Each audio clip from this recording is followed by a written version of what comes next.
Bom dia, boa tarde, boa noite. Parafraseando mais uma vez Juca Kfouri, que eu admiro muito. Verdade, né, meu amigo? Isso daí vai virar bordão também. Já virou. Surrupiado dele, né, Maria José? Ele não comprou na minha Ele loja, é. tá tudo bem. Nossa, espero que não. Mas acho que não. Ele tem cara de ser um cara muito legal. Não faria isso com a gente. Ele não faz isso, não. Exatamente. Hoje nós temos uma das convidadas mais especiais que a gente teve até hoje, né? Sim. É uma pessoa muito querida para mim, no qual eu, desde o começo, né, quando eu pedi para chamar, eu falo, é uma baita de uma profissional, uma vereadora, pessoal, quem não está nos vendo ainda, mas é uma profissional, uma vereadora que está sempre presente em todas as lutas, uma companheira de luta. E eu deixo. Pois bem, nós estamos falando hoje com a Guida Calisto, que, como bem disse a Maria José, é uma vereadora, é uma mulher forte, com uma trajetória incrível. Nós vamos saber um pouquinho mais dela hoje. E a nossa primeira pergunta é: quem é, o que faz, o que gosta de comer, o que não gosta de comer? O time que torce. Quem é Guida Calisto? Bom, boa tarde. Bom dia, boa tarde, boa noite, né? Sim. Copiando vocês aqui. Quero agradecer mais uma vez a oportunidade de estar aqui nessa mesa conversando com vocês dois, né? A gente Maria agradece. José, Gabriel. E também agradecer aqui ao pessoal que está aqui, né, na Infra, dando suporte para que esse momento possa acontecer. Eles são mágicos, eles fazem Eles são as coisas mágicos, acontecerem. é verdade. E, bom, quem sou eu, né? Essa é a primeira questão colocada. Bom, vamos lá. Meu nome é Margarida da Silva Calisto, mas todo mundo me conhece por Guida, né? Quem tem nome de Margarida, o apelido é Guida, né? Eu sou servidora pública municipal, sou monitora de educação infantil na rede municipal de educação, né? Sou uma das trabalhadoras de creche. Sou militante sindical e também sou advogada. E agora afastada para assumir a tarefa de vereadora na cidade de Campinas, né? Sou uma das 5 mulheres vereadoras. Até o ano passado a gente era uma das 4, né? A gente conseguiu ampliar mais uma, né, na bancada de mulheres aqui na Câmara Municipal. Sou uma vereadora da bancada de oposição, da bancada de esquerda, né? Sou uma mulher negra. Então, a minha luta enquanto vereadora e enquanto militante que venho do movimento sindical, uma das principais bandeiras nossa é a defesa do serviço público. Sim. Até porque eu sou servidora pública, né? Então faço a defesa do serviço público. O serviço público tem que ser um serviço ofertado para a população com qualidade. Então, a nossa luta é contra o desmonte do serviço público, contra qualquer tipo de sucateamento, até porque a população paga os impostos. E no Brasil, a população trabalhadora, proporcionalmente, ela paga mais impostos do que os ricos, né? Então, ela tem o direito de ter um serviço de qualidade. Sem dúvida. Então, uma das nossas bandeiras é essa, mas eu também faço a bandeira defesa das mulheres e das mulheres negras. Sou uma mulher negra, né? Sou a 8ª filha de uma família de 10 filhos. Das mulheres, eu sou a mais nova. Minha mãe era só caçulinha. Minha mãe era militante também, militante popular, militante de base do Partido Comunista. Minha mãe foi uma lutadora, enfim. Então, eu venho dessa trajetória, né, familiar de militância, de atuação de esquerda e, sobretudo, pautando aí o direito à cidade, porque uma cidade como a nossa, a gente está falando da cidade de Campinas, uma cidade como a nossa, gigante como é, e importante também. A gente está na frente de várias capitais, inclusive, né? Campinas acaba sendo, às vezes, a 9ª ou a 11ª cidade na frente de muitas capitais. Então, uma cidade como a nossa, ela acaba acumulando muita desigualdade, muita injustiça. Então, ter representantes do meu perfil não é só porque eu sou mulher. Né? Não adianta a gente votar só porque é mulher. A gente quer votar em mulheres que, de fato, representam a luta das mulheres. Então, por que hoje eu fico honrada de estar na frente da Maria José? Porque eu sei que a Maria José é uma presidente de um sindicato que faz a luta, que representa, de fato, não é pro forma, né? Sim. ela não está representando um projeto individual dela. Porque se fosse isso, eu seguia a minha carreira de advogada, seguia no serviço público. Eu sempre brinco, né? Eu ia para casa, cuidar da casa, fazer unha. Não que eu não faça isso, eu faço isso tudo. Sim, né? Mas eu ia fazer só isso, né? Ia cuidar da minha vida. Não, mas a gente que se pretende ser um representante, a gente precisa pensar no projeto que você representa. No meu caso, eu quero representar e tento representar a todo momento a ampla maioria dos trabalhadores brasileiros ou dos trabalhadores dessa cidade, sobretudo as mulheres. Sim, Uau, legal, né? Eu sou até meio suspeita de falar muito dela, porque eu comecei a seguir a Guida no Facebook. Tem uma história para contar aqui, tá? Quem não sabe, ó, presta atenção como eu conheci Guida.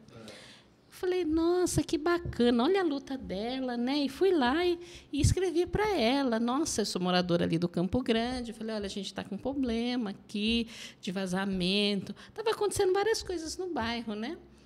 E para quebrar todo mundo, o que ela fez? Ela foi até a minha casa. Ela foi. Ela não é a vereadora que fica sentada no ar-condicionado, não. Ela vai lá, ela vai ver, ela se propõe, ela escuta o vizinho, escuta outro. Então, é isso que me fez admirar muito ela, sabe? E a seguir ela. E falei, não, vou chamar ela para ser minha amiga no Facebook, né? Vamos continuar ali, né? E assim, vendo sempre as lutas dela e curtindo, compartilhando, sempre falando, olha, tem um buraco não sei aonde.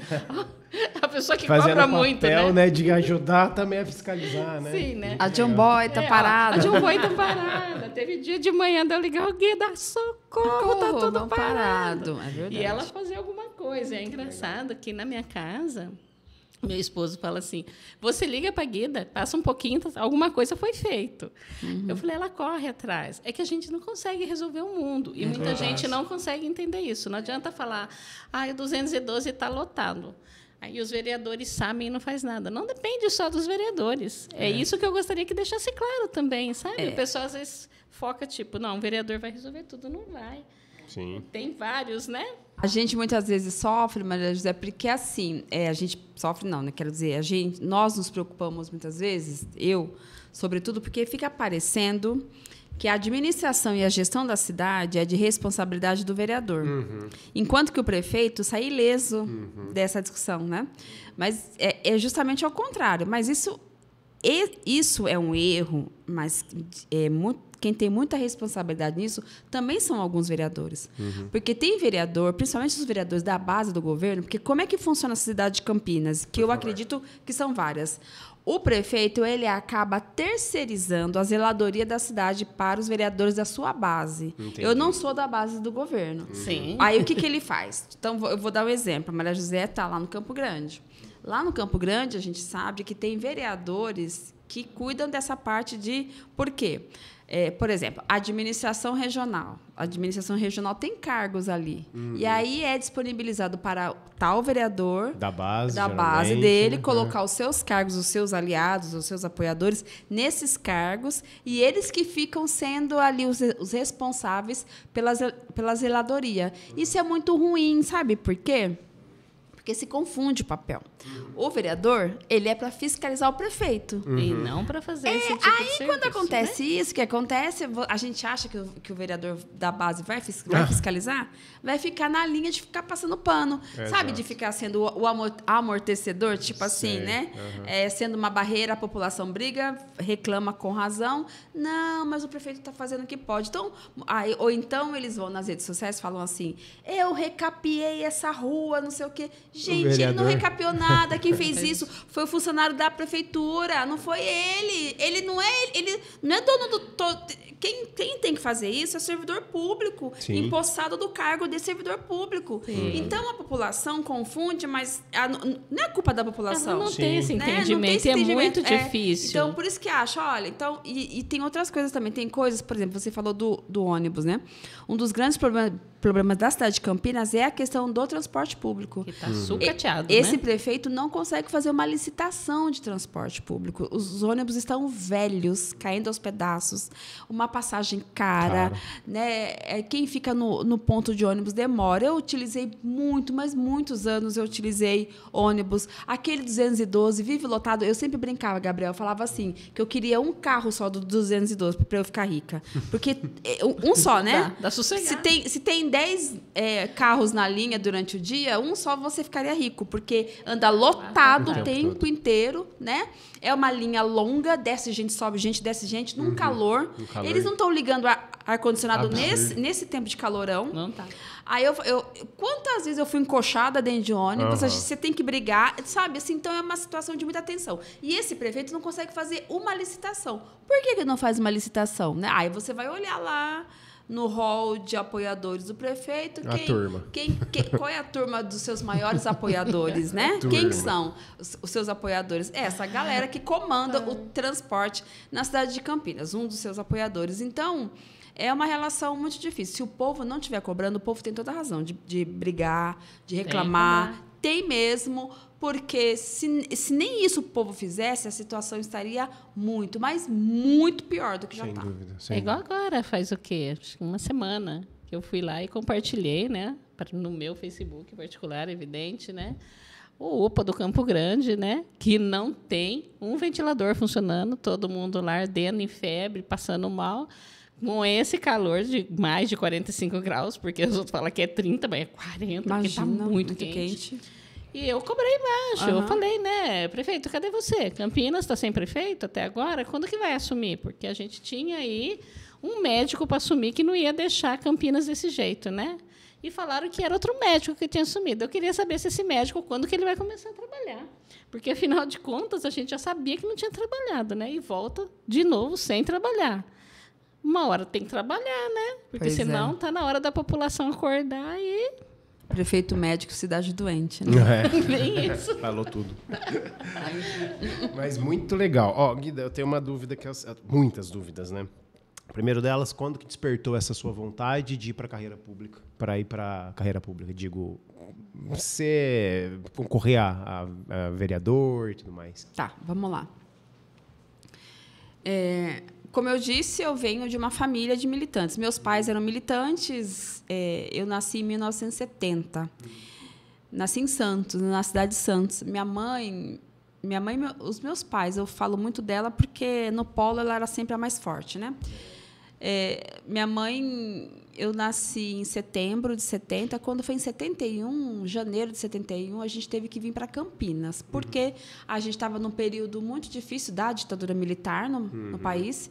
Minha mãe era militante de base. Do né? PCB? Minha mãe era militante de base do PCB, né, do Partido Comunista. E ela, minha mãe era assim, gente, minha mãe não tinha medo de nada, sabe? Se eu fosse metade da minha mãe... Imagina ser militante, o regime militar do PCB era só para pessoa muito forte mesmo, não tinha medo de nada. E tinha, comigo, eu tinha acabado de nascer, 9 filhos. 9 filhos e corajosa. Né? Enfim, e ela estava ali panfletando, tal. Aí um compadre da minha mãe foi preso. Compadre Amaro. Eles falavam compadre, acho que para poder, isso, né, despistar, né? Na verdade, eram companheiros de partido. Era companheiro. Aí o compadre Amaro foi preso, aí chegou o recado, olha, vão embora, porque eu não vou segurar muito tempo, né? Eles eram torturados, né? Sem dúvida. Então, não tinha como segurar. Cai todos, né? Então, chegou o recado, vão embora, aí minha mãe veio para Campinas.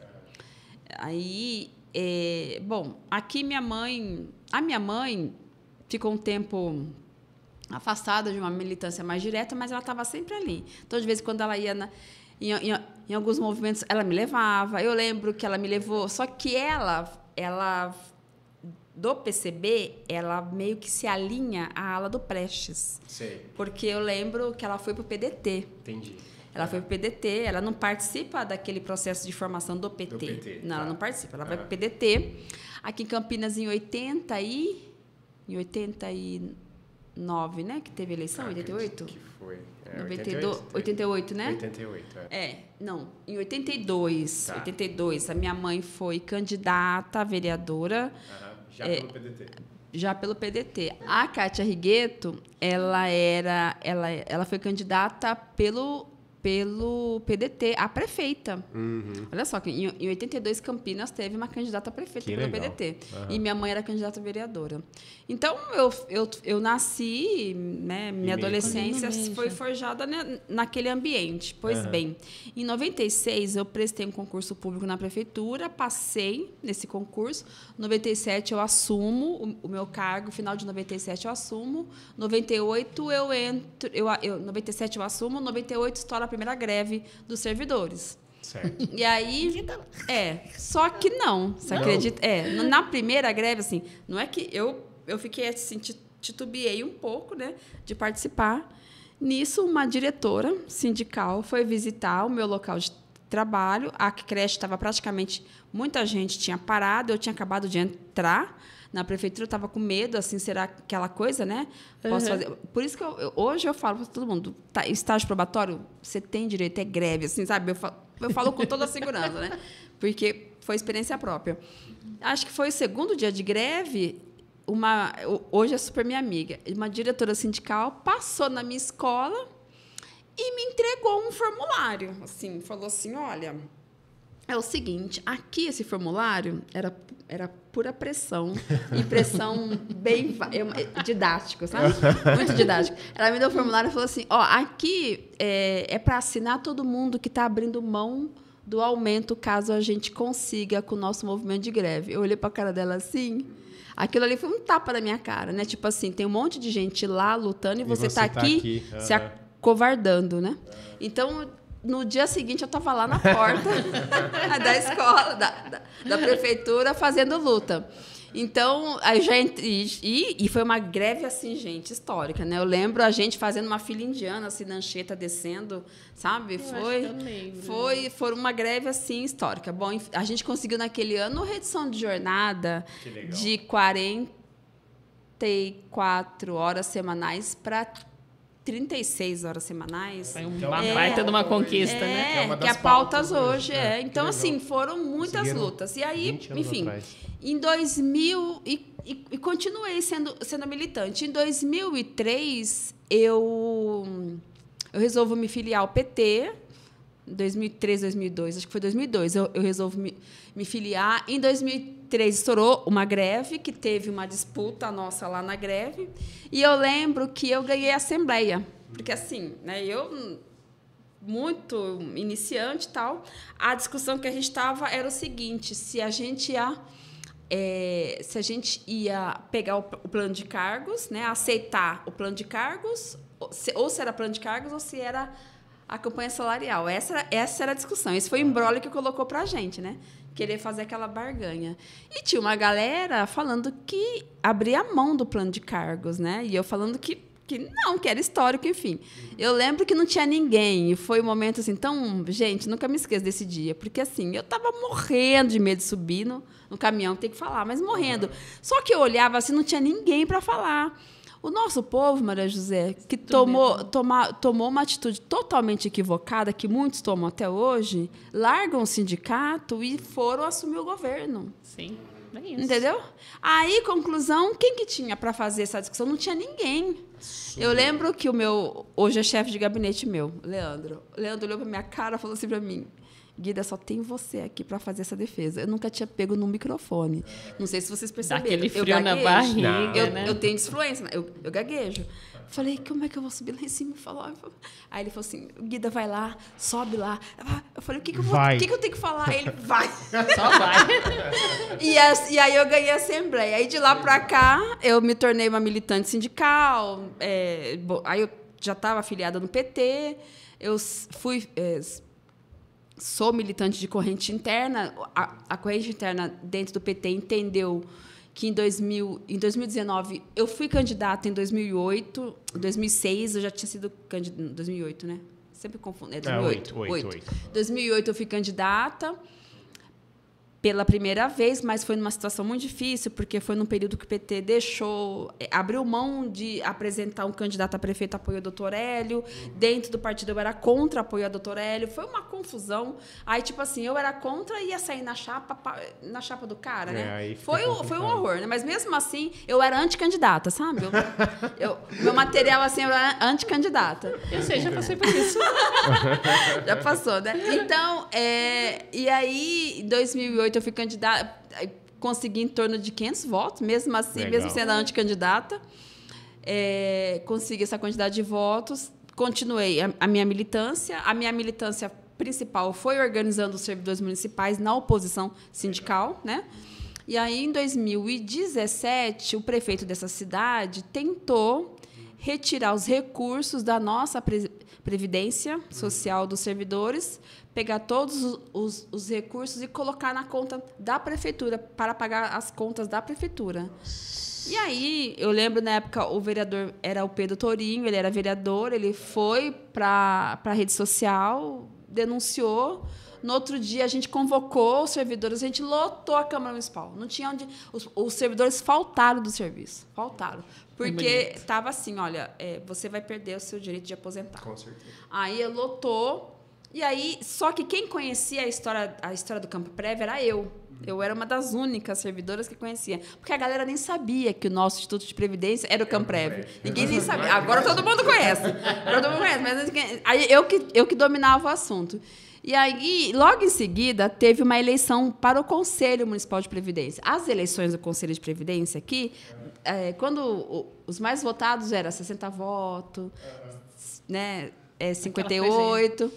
Aí, logo em seguida que aconteceu isso, eu fui candidata a conselheira. Saiu o edital, eu fui lá, me inscrevi, eu fui candidata. Aí eu fui eleita a conselheira da história do Campo Prévio até hoje, mais votada, com 1.850 votos. Olha só, a gente levou um susto, né, quando veio aquilo, né? 100 vezes mais. Em seguida, a minha corrente política entendeu que eu deveria ser candidata porque eu reuni essas condições, né? As condições de uma mulher trabalhadora, mulher negra trabalhadora de base, monitora de creche, defesa do serviço público. Então, eu entendia que eu deveria ser. E aí, em 2019, tomaram essa decisão. Em 2020, eu concorri e assumi. Então, assim, na verdade, eu queria era ter o cargo da Maria José, presidente do sindicato. Esse foi o meu sonho.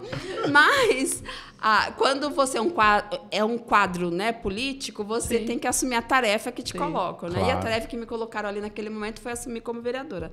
Então, aí eu assumi esse papel. Mas não foi assim porque você quis. Não, é isso. É uma consciência, né, Zezé? Que você, você já contou a sua história para mim, chegou aqui, viu a situação que estava o sindicato, a necessidade de organizar, e você se colocou à frente. Né? Exato. E é muito engraçado. Às vezes as pessoas falam, mas a Maria José está à frente do sindicato, né? Mas a minha trajetória lá atrás com o sindicato, eu fui metalúrgica, eu fui de porta, né? Então. De segurar um no braço do outro e cantar aquela famosa música, vem, vamos embora. E a polícia vindo bater e se segurando firme ali, pode bater, nós estamos juntos. É verdade. E não deixar ninguém entrar e conquistar o salário ali no grito luta, mesmo, né? Vamos, né?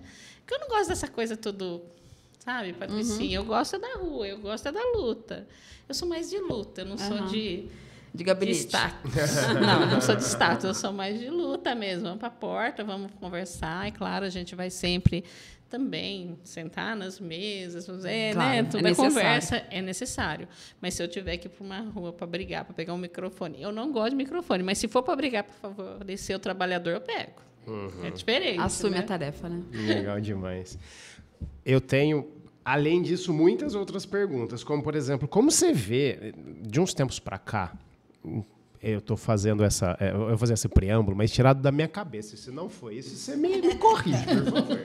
De uns tempos para cá, eu me interesso muito por política, e eu estou vendo que cada vez que se passa, essa é uma impressão que eu tenho, está ficando cada vez mais selvageria o mundo da política. Porque hoje você tem que enfrentar, seja de qualquer partido, mas uma turma dentro da política que ela não tem nenhum tipo de compromisso com o fato ou a verdade mesmo, dizendo fake news está comendo solta e lutam a favor da manutenção disso, dessa liberdade de expressão, mas que, no fundo, o que dá para entender é divulgação de mentira, né? E me parece que a população está cada vez mais se desinformando, porque está cada vez também mais acesso a meios de informação. Dentro do seu cenário aqui em Campinas, o que você vê nesse...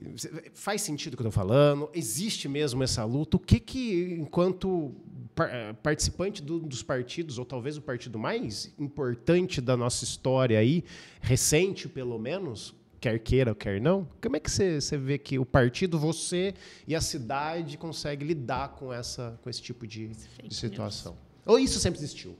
Não sei, às vezes isso sempre existiu e eu que estou forçando a barra. Ai, Gabriel, acho que a tua pergunta é uma pergunta tão assim...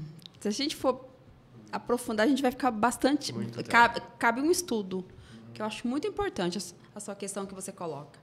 Primeiro que está colocado aí é a luta de classe. Eu não tenho a menor dúvida que existe uma luta de classe. Né? E isso é resultado de um processo econômico que nos leva a essa situação. A gente vive no sistema capitalista econômico, né, que ele entra em crise, não tem como, porque você acumula, uma hora você vai entrar em crise, né, e precisa refazer esse processo de acumulação. Então, você precisa refazer esse processo de muita exploração. Né? Então, quando você avança, né, quando as forças produtivas elas avançam e elas começam a alcançar níveis, né, níveis de que o povo começa a ter acesso a determinados bens, ao trabalho, aí vai se esgotar e vai chegar o limite que um setor vai se apresentar.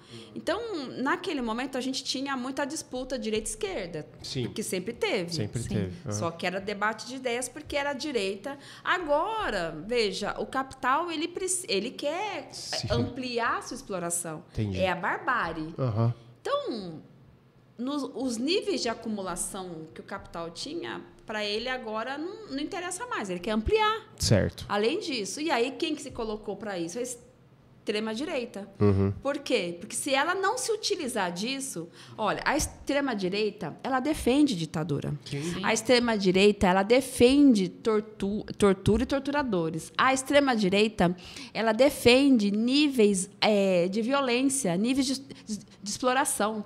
Ele é totalmente contra o fim da escala 6x1. Sim, que totalmente. É uma luta histórica dos trabalhadores. Hoje a gente fala o fim da escala 6x1, mas a luta pela redução da jornada de trabalho ela é histórica. Sim, né? Sim. Nossa.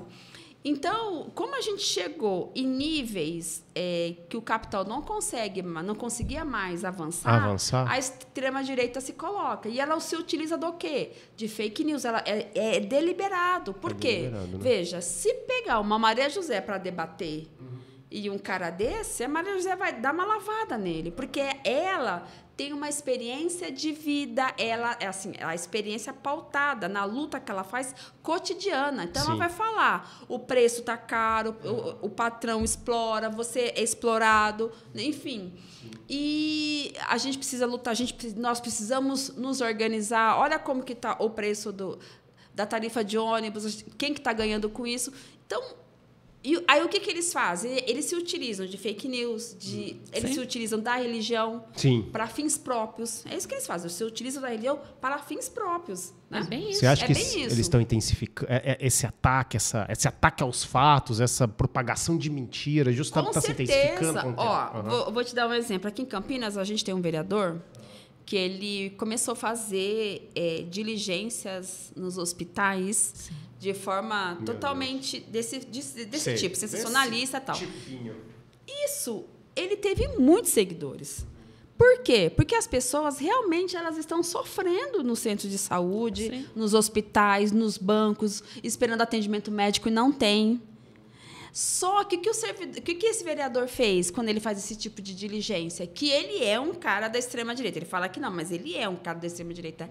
Ele responsabiliza diretamente o servidor. Ele não responsabiliza a gestão da cidade, que está sucateando, que está desmontando, que não aplica os recursos na política correta para atender a população. Entendi. Eles venderam a todo momento que terceirizar as UPAs ia resolver o problema. A Maria José acabou de falar. A Maria José acabou de falar como é que está a UPA do Campo Grande. Sim. Eles venderam isso a todo momento. Então, agora, eles precisam achar um culpado. Aí, quem que eles vão culpar? O profissional. Não estou romantizando, tá, gente? Claro. Eu sei que tem muita gente que vai me ouvir. Não estou romantizando. Sei que tem servidor folgado. Sei que tem médico folgado. A maioria não, né? Eu vou falar uma boa parte. Uma parte boa aí, considerada. Se acha Deus, né? Eu sempre falei que juiz e médico se acham Deus, né? Então, a gente sabe disso. Agora, também... Existe uma ação deliberada para isso. Sim. Por que existe uma ação deliberada? Porque eu preciso terceirizar. Por que eu preciso terceirizar? Não é porque eu preciso atender. Até porque, hoje, com todo mundo que eu falo, que atende no convênio médico, também fica um tempão esperando. Sim, o pessoal que vai lá no centro médico fala que fica lá, às vezes, 6 horas, 7 horas esperando um atendimento. O problema não é esse. O problema é que não tem médico para atender. E por quê? É uma ação deliberada, gente. Eu desmonto o serviço público, eu tiro o médico, tiro o servidor, tiro enfermeiro, tiro o remédio, para depois falar assim, olha, eu preciso terceirizar. E por que eu preciso falar, eu preciso terceirizar? Porque, geralmente, os donos dessas empresas que terceirizam, que são terceirizadas, né, é o cara que vai contribuir com a campanha do fulano, do Bertano, são aliados. Então, assim, isso é uma ação deliberada, né? Obviamente, a gente tem uma questão muitas vezes burocrática, de licitação, que também atrapalha, enfim, mas tudo dá para a gente conversar.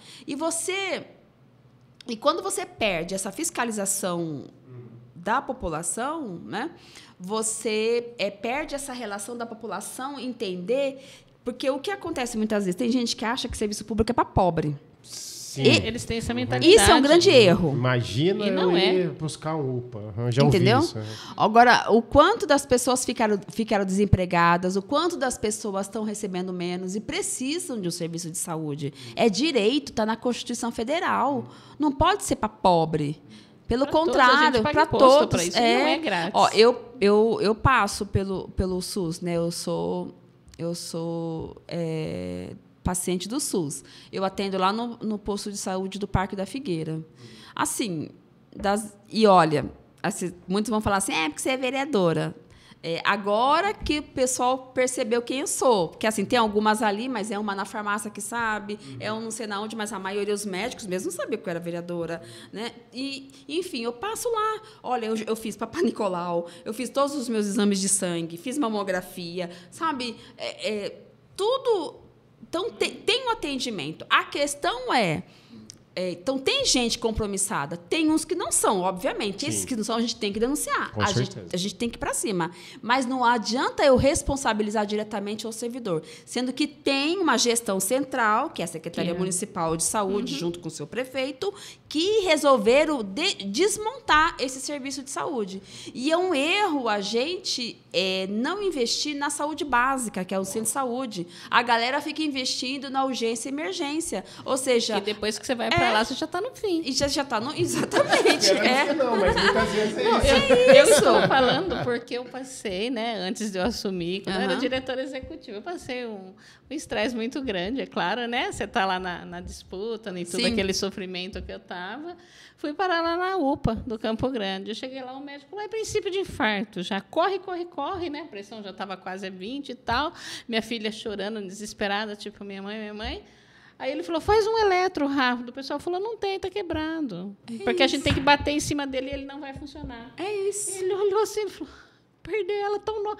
Ele, vou fazer isso. Aí ele começou a injetar, tal. Eu voltei, melhorei. Ele falou, olha, procura, vai lá para a PUC, vai para o Verde. Ele falou, não posso fazer mais nada para você já aqui. Pensou, Marizé? E assim, podia ter sido realmente já um fulminante, mas graças a Deus não foi, né? E quantos mas não foram? Quantos que já não foram? Que já não foram. Né? Isso é muito mas sério, aí você gente. põe ali a meia idade, que era mais nova, né? Uma pessoa que faz caminhada e tal. Então, quer dizer, voltou. Teve como segurar. E se é uma pessoa que fosse mais debilitada? Ela tinha ido naquela hora, porque não tinha o aparelho para fazer um eletrocardiograma. Então, assim, pareça, não tinha. Gabriel, essa é a sua pergunta. Voltando para a questão, esse processo que a gente vive agora, para mim, expressa esse desgaste. Então, os níveis de exploração do capital chegou a níveis tão absurdos que aí extrema-direita se coloca, né? Sim. Porque ou a gente muda essa forma de olhar para a sociedade, né? Muda essa forma de produzir a vida, de dividir a riqueza, ou isso vai avançar cada vez mais. E não tem saída para a gente se não for uma sociedade que seja diferente mais dessa. Igualitária, mais igualitária, mais humana. Para nós não tem, porque isso vai se agravar cada vez Com mais. certeza. Então, legal. os políticos, né, que se usam de fake news mentem o tempo inteiro. Ontem o vereador foi lá na tribuna, né, falou sobre o imposto do MEI, que aumentou. Sabe assim, vive em cima de mentira, de terrorismo em cima das pessoas. E está muito difícil viver. Eu concordo que o preço da comida hoje está muito caro, do alimento está muito caro. A gente está na mão de um setor desse país. A gente está na mão do agronegócio. E é eles que comandam isso tudo. Estão jogando então, assim, fora. Se a gente...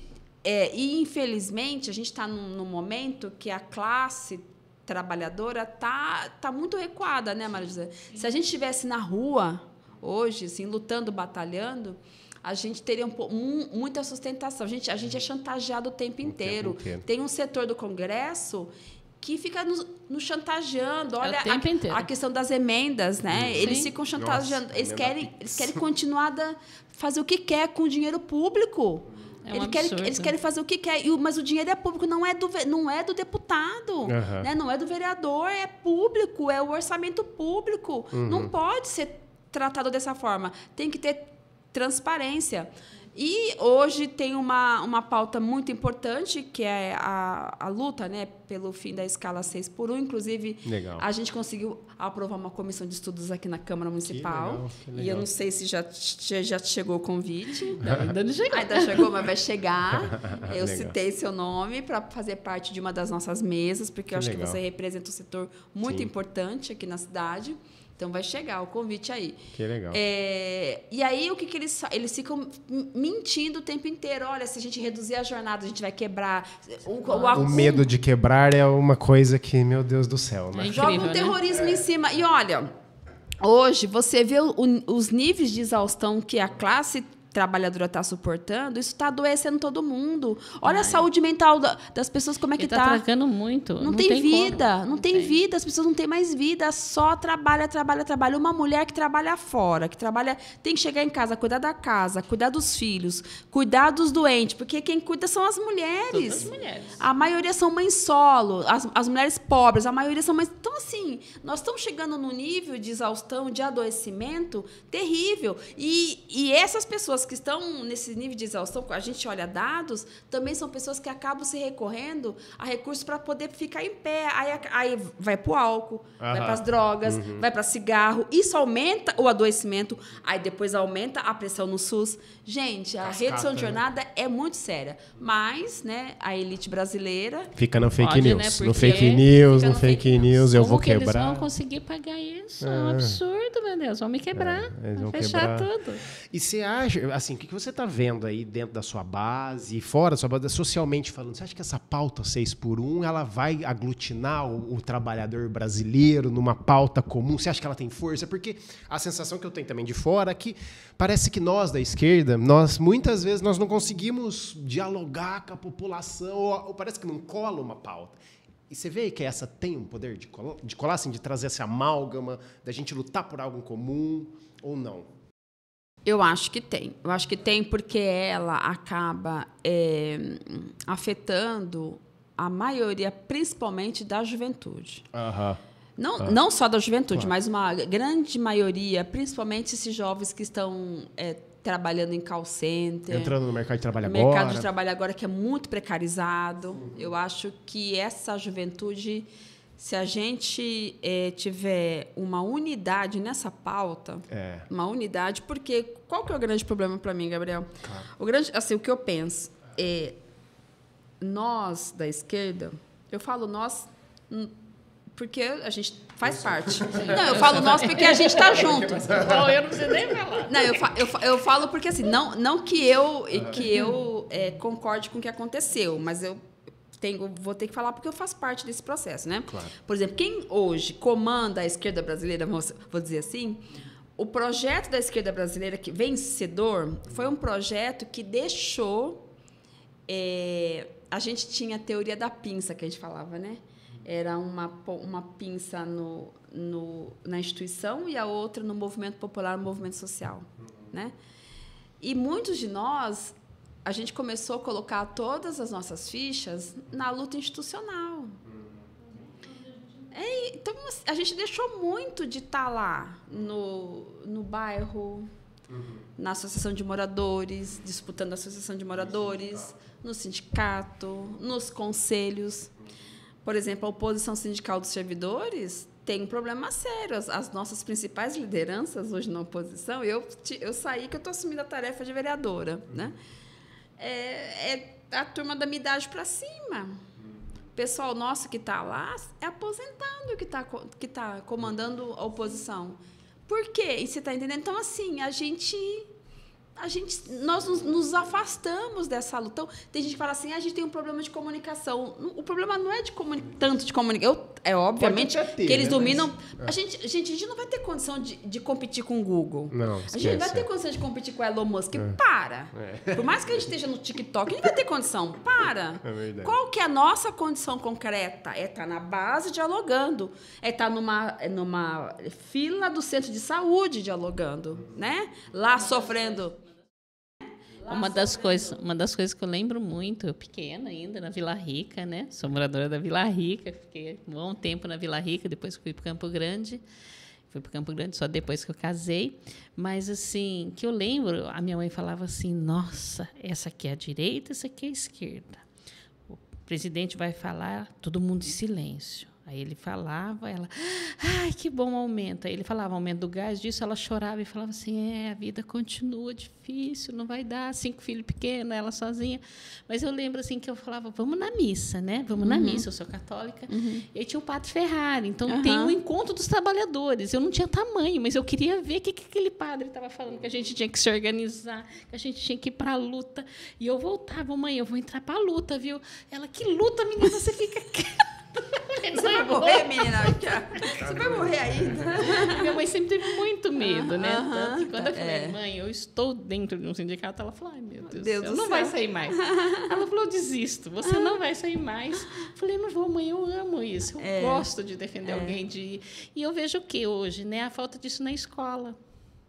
Por quê? Quando eu estudava ali naquela escola da Vila Rica, que tem ali, Violeta Doria Lins, o que acontecia? Tinha os 2 grupos para defender os alunos. A gente tinha, mas hoje tem um Grêmio. Não é igual era. Antigamente a gente sabia como que veio a CTPS, quem foi, por que foi, o golpe. Hoje não, hoje você fala de golpe para um jovem, ele olha assim, não, eu estou fazendo faculdade. Aí você fala, tá, você está na faculdade, mas você faltou em todas as aulas de história, né? Porque se você estudar história, você sabe como que foi as conquistas. Teve muita morte para a gente chegar onde a gente chegou. Aí hoje a extrema-direita vem, foi nós, né? Deus, pátria e família. Não existe isso. Né? E é muito triste a gente ver nossos jovens não querer entender como que foi realmente, que foi cada conquista. Cair no engodo, né, Maria José? Numa falácia, né? Tem uns que falam assim, CLT jamais. Eu falo, filho, CLT... É coisa... Você cair ali, ó... Um abraço. Se você cair ali e não tiver condição de trabalhar, você pode receber um benefício, porque você está registrado, você tem vínculo de trabalho. Você fica assim, doida de ver como que pode alguém falar, não, eu não quero ser CLT. Tá, o que você quer? Vou vender água na rua, mas... Peraí. Eu vou ser empresário, né? Cai nessa conversa. Entendeu? Então dá dó das pessoas, que eles estão se perdendo, né? E eu vejo que tinha que voltar lá atrás. Mas eu acho que a gente tem boa parcela de responsabilidade nisso. Porque assim, Gabriel, ó, não tem como a gente fazer luta não tem, se a gente não tiver lá. Por melhor transporte público, se a gente não pegar ônibus e não sentir o calor que a pessoa passa dentro do ônibus, sabe? E tem que estar próximo, tem que estar junto, tem que estar junto. Então, assim, não tem como eu fazer qualquer luta se eu não estou ali no dia a dia comendo, que nem a minha mãe falava, né? Comendo 1 quilo de sal junto, a gente só vai saber. A gente tem que estar junto, né? Se não tiver então, quer dizer, quando você se afasta, então os trabalhadores vai. Aí muitos, né, que fizeram muita luta, tal, e aí consegue convênio médico. Acha que pronto. entendeu? Não lembra, não tem a consciência Não do que, né? E aí, como é que fica?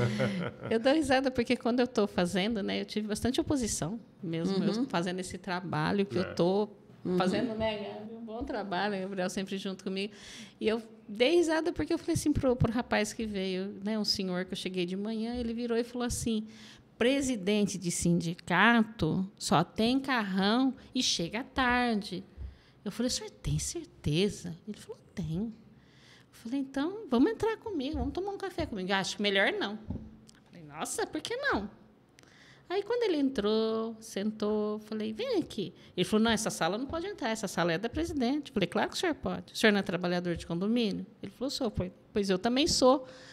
Ele: filha de Deus, você que é a presidente, e você está me tratando assim? Olha a imagem que ele tinha de presidente de sindicato, achando que o presidente de sindicato só andava de carrão, chegava meio-dia, entendeu? Imagina o presidente de sindicato, 6h30 da manhã, está abrindo o sindicato, e atender o trabalhador que está lá fora, que veio fazer oposição. A gente defendeu agora e ganhamos toda a causa, né, Gabriel? Fizeram oposição e ganhamos para eles ainda. Olha que legal, né?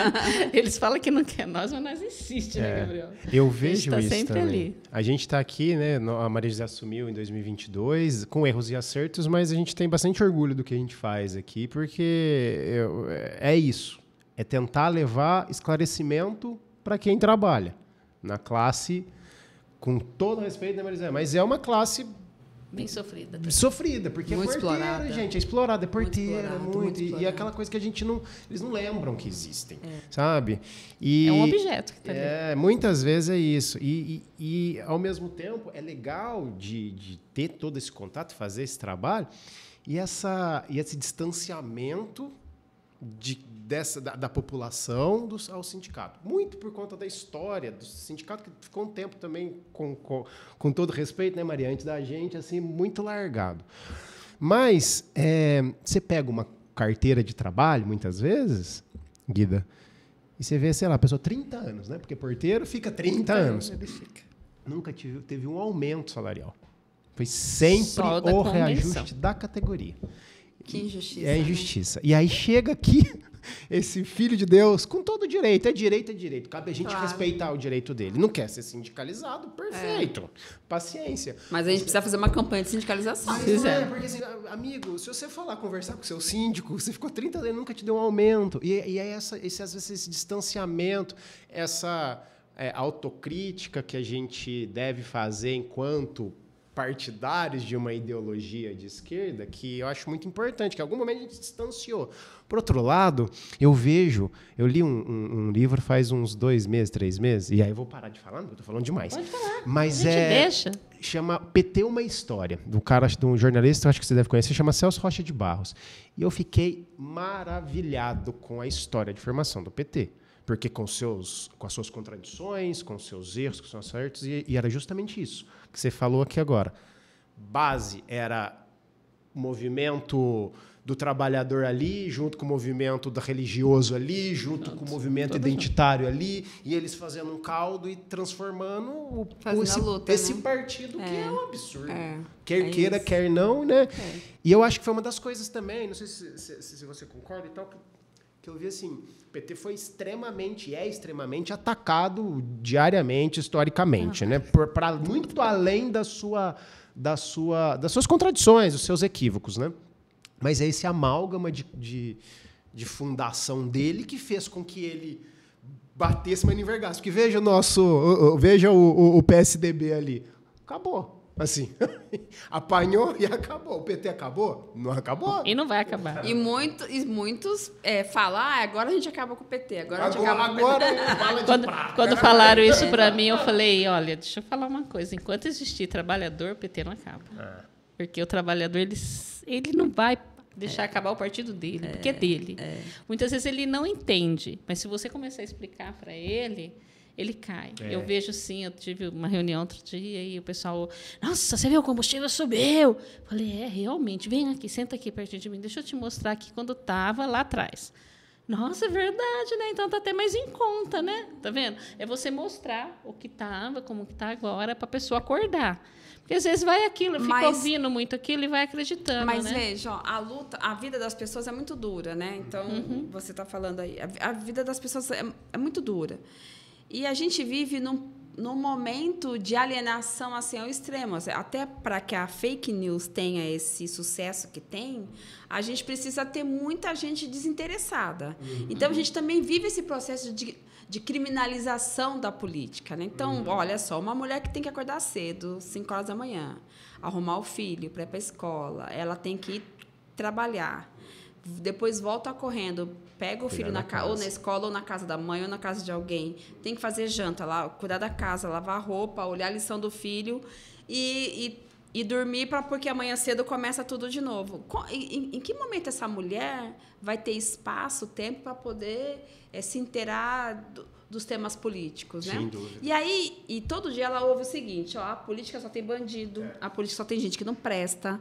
Então, você viu como uma coisa subiu? Nossa, seu salário não vai dar para comprar nada. Você acha que eu tenho uma vida dessa, lascada, tenho que cuidar de filho, cuidar da minha família, trabalhar, cuidar da minha casa, eu vou ter tempo para estar num lugar que todo mundo fala que só tem bandido, só tem gente que não presta? Aí a gente vai se afastando. Com e certeza. É isso que eles querem, né? É isso Por quê? mesmo. São sempre os mesmos. Ontem a gente fez uma homenagem, a gente deu o nome de uma praça para uma senhora, que ela já faleceu, inclusive. Era uma lutadora lá de uma comunidade, lá no Itatiaia, né? De uma favela ali, de uma comunidade, que ela lutou muito pela regularização. Eu quase não dou nome de rua para ninguém, mas, assim, nesse caso, a Valeu. gente... Vale. Porque você está homenageando uma Sim. lutadora popular dali, do Com território. certeza. E aí eu faço questão de subir e dar evidência para esse caso, né? Porque era uma mulher que fazia muito. Você acha que essa mulher, ela não tem toda a propriedade de falar que o centro de saúde está funcionando ou não? Ela que sabe, porque ela que usa. Sim. Quem que cuida dos doentes da nossa cidade, do nosso país? Sim. Quem que cuida das crianças? Quem que precisa ir no centro de saúde, né? Você acha que essa mulher não tem condição de falar o que está ruim, o que está bom? Ela que tem. Mas não, quem que está sempre lá nos espaços do parlamento, nas instituições, são os homens, né, de uma classe social alta, são os doutores, e é aquela rasgação de seda, é aquele teatro. Aí eu, que sou uma trabalhadora, acordo cedo, cansada, tenho um monte de coisa para fazer, eu vou falar assim, o quê? Vou estar no meio daquele povo? Sai fora. Eu vou cuidar da minha vida, não é isso?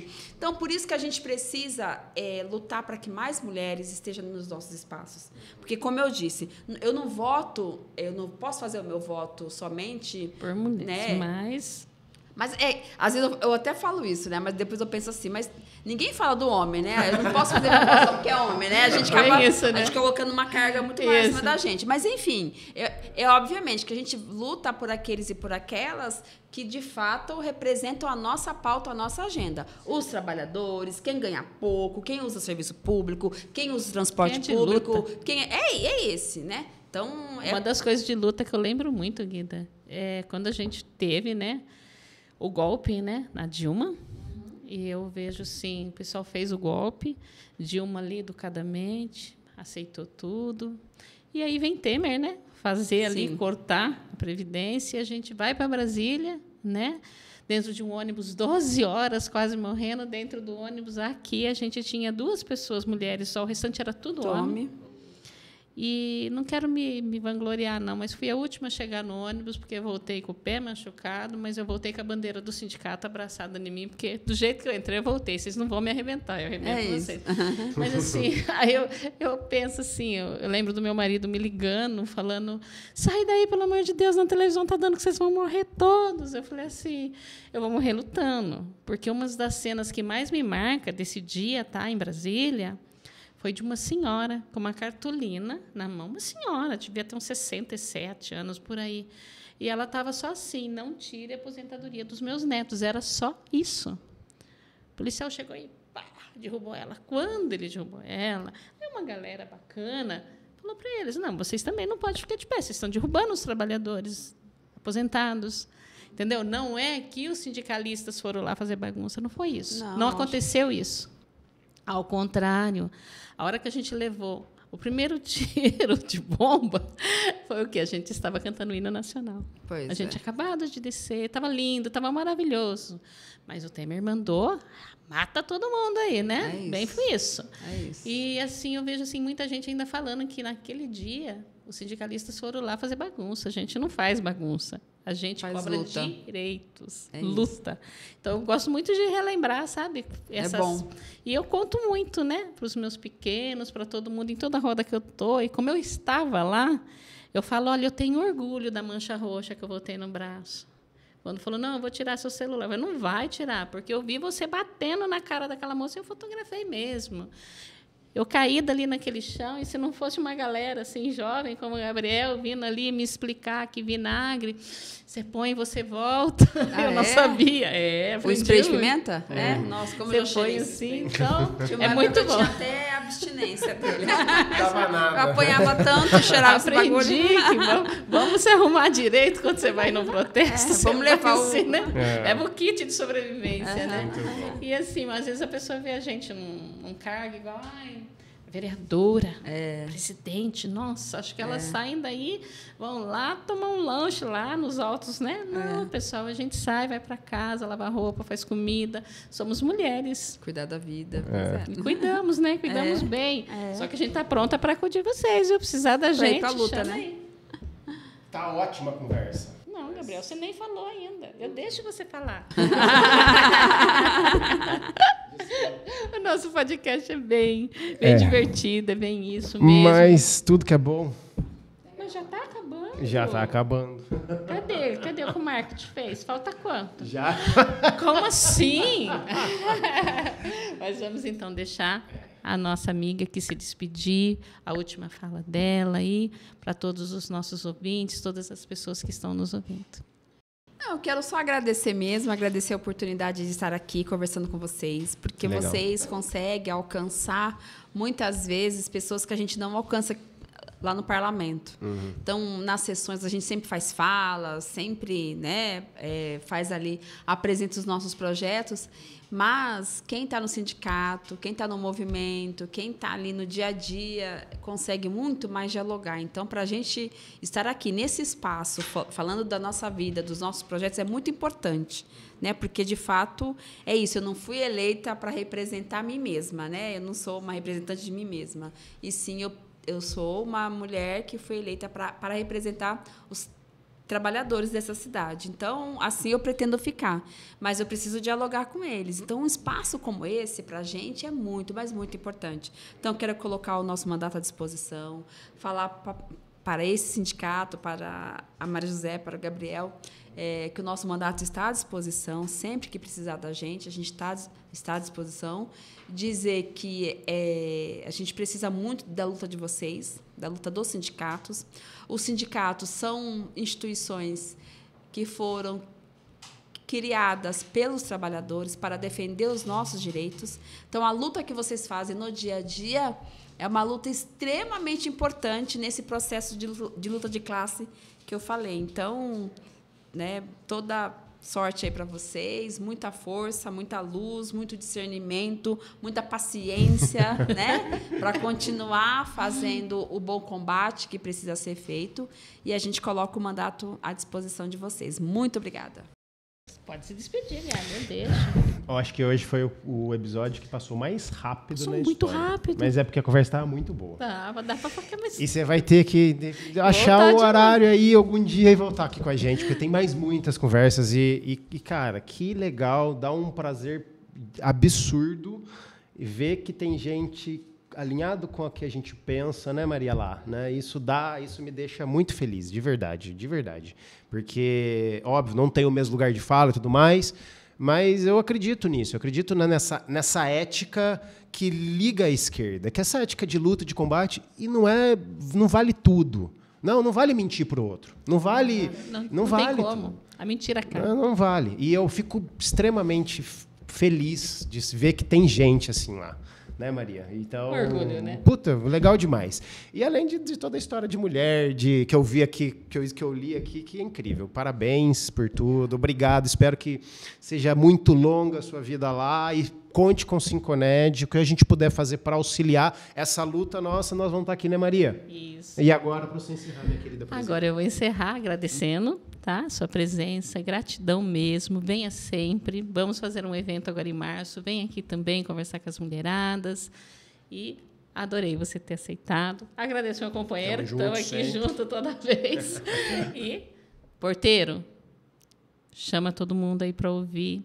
Você que vai aí no Facebook, que vai no Instagram, que vai no TikTok, compartilha, manda para aquela pessoa que não ouviu ainda e vamos multiplicar as coisas boas, tá? As coisas ruins a gente deixa de lado. E solta a nossa música. Tchau, tchau, tchau. Tchau.